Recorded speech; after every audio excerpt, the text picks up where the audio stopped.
আমাৰ চতুৰ্থ ত্ৰিবাৰ্ষিক অধিৱেশন যোৱাকালি আৰু আজি আমি মচনপুৰত অনুষ্ঠিত কৰিলোঁ আৰু আজি শেষ কাৰ্যসূচী হিচাপে মুকলি সভা আৰু সাংস্কৃতিক যাত্ৰা আছিলে আৰু সাংস্কৃতিক যাত্ৰাৰে আমি এইটো সমাপ্ত কৰিম আৰু সাংস্কৃতিক যাত্ৰা এই কাৰণে লৈছোঁ যে বড়োলেণ্ডত 26টা জনগোষ্ঠীৰ বহুত এটা কালাৰফুল কালচাৰ আমি সদায় দেখিবলৈ পাইছোঁ।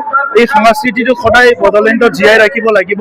এইকাৰণে UPPL দলে যিহেতু সকলো জাতি জনগোষ্ঠীক শ্ৰদ্ধা কৰে, জাতি জনগোষ্ঠীৰ ভাষা সংস্কৃতি শ্ৰদ্ধা কৰে, সেইকাৰণে আজি সাংস্কৃতিক আমি ৰেলীটো লৈছোঁ। আমাৰ 2 দিনীয়া কাৰ্যসূচী আৰু প্ৰতিনিধি সভাত আমি কিছুমান কথা ঠিক কৰিলোঁ যে অহা 26ৰ নিৰ্বাচনত আমি বড়োলেণ্ড অঞ্চলত শক্তিশালী ৰূপত আমি অংশগ্ৰহণ কৰিম আৰু বড়োলেণ্ডৰ বাহিৰত কিছুমান সমষ্টিত আমাৰ দল গঠন হৈছে আৰু সেই অঞ্চলবিলাকতো আমাৰ প্ৰাৰ্থী ওলাইছে, কিন্তু ইয়াৰ কাৰণে আমাৰ বিবেচনা কৰিবলৈ, আলোচনা কৰিবলৈ আৰু কাৰ লগত এলায়েন্স হ'ব নহ'ব, আমি কাৰ লগত থাকিম, আমাৰ লগত কোনে থাকিব, এই কথাবিলাক বিবেচনা কৰিবলৈ আমাৰ ইউজি ব্ৰহ্ম ডাঙৰীয়া মন্ত্ৰী আৰু ৰবীন্দ্ৰনাথ নাৰ্জাৰী ডাঙৰীয়া সাংসদ তেখেতসকলৰ নেতৃত্বত এটা কমিটি গঠন কৰি দিয়া হৈছে।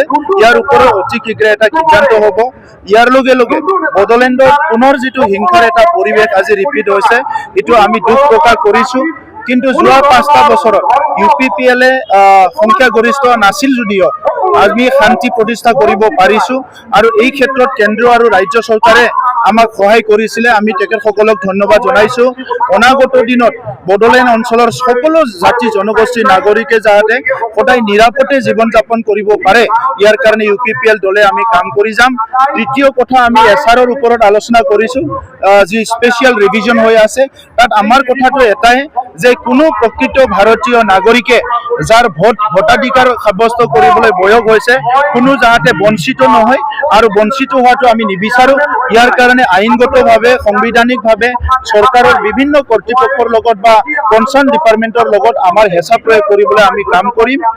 এই সিদ্ধান্তটো আমাৰ লোৱা হৈছে আৰু অনাগত দিনত আমাৰ বড়োলেণ্ড অঞ্চলৰ বিভিন্ন উন্নয়নৰ কাম কাজবিলাক আজি যিটো মানে BPF ডাইভাৰ্ট কৰিব বিচাৰিছে, সেইটো আমি কেতিয়াও সমৰ্থন নকৰোঁ। গতিকে বড়োলেণ্ডৰ ছাত্ৰ ছাত্ৰীৰ কাৰণে, বড়োলেণ্ডৰ মহিলাসকলৰ কাৰণে, যুৱ যুৱতীৰ কাৰণে, খেতিয়কৰ কাৰণে, সকলো শ্ৰেণীৰ কাৰণে প্ৰথম বড়োলেণ্ডত আমিয়ে UPPL চৰকাৰে ফ্লেগশ্বিপ প্ৰগ্ৰাম আৰম্ভ কৰিছিলে। 10টা কাউন্সিলত ক'তো কৰা নাই, প্ৰথম আমি আৰম্ভ কৰিছিলে। গতিকে সেই ফ্লেগশ্বিপ প্ৰগ্ৰামবিলাক কণ্টিনিউ কৰাৰ কাৰণে আমি আহ্বান কৰিম আৰু সেই ফ্লেগশ্বিপ প্ৰগ্ৰামবিলাকে বিভিন্ন শ্ৰেণীক যথেষ্ট সহায় কৰিব, সেইটো আমি বিচাৰিছোঁ। আৰু ইয়াৰ লগে লগে অসমৰ যিহেতু নিৰ্বাচন, অসমত বহুত ইছ্যু আছে, এই ইছ্যুবিলাক লৈ পেলাই UPPLে নেক্সট নিৰ্বাচনত আমি অংশগ্ৰহণ কৰিম। যে পৰিয়াল কেন্দ্ৰিক ৰাজনীতি মানে বড়োলেণ্ডত আৰম্ভ হৈছে বুলি, কিন্তু গণতন্ত্ৰটোতো পৰিয়াল কেন্দ্ৰিক হ'ব নোৱাৰে। ইয়াত ৰাইজে ৰজা। গতিকে UPPL সদায় ৰাইজৰ লগত আছে, কমন মানুহৰ লগত আছে। UPPL সদায় ৰাইজৰ লগত থাকিব, কাৰণ UPPLৰ কাৰণে পাব্লিকে ফাৰ্ষ্ট, ৰাইজে ফাৰ্ষ্ট। আৰু কোনোবাই যদি ইয়াতে পৰিয়াল কেন্দ্ৰিক ৰাজনীতি কৰিব বিচাৰিছে, এইটো গণতান্ত্ৰিকভাৱে কোনো এইটো একচেপ্ট নকৰিব আৰু আজিৰ সময়ত বড়োলেণ্ডৰ অন্তত ইয়াৰ প্ৰয়োজন নাই।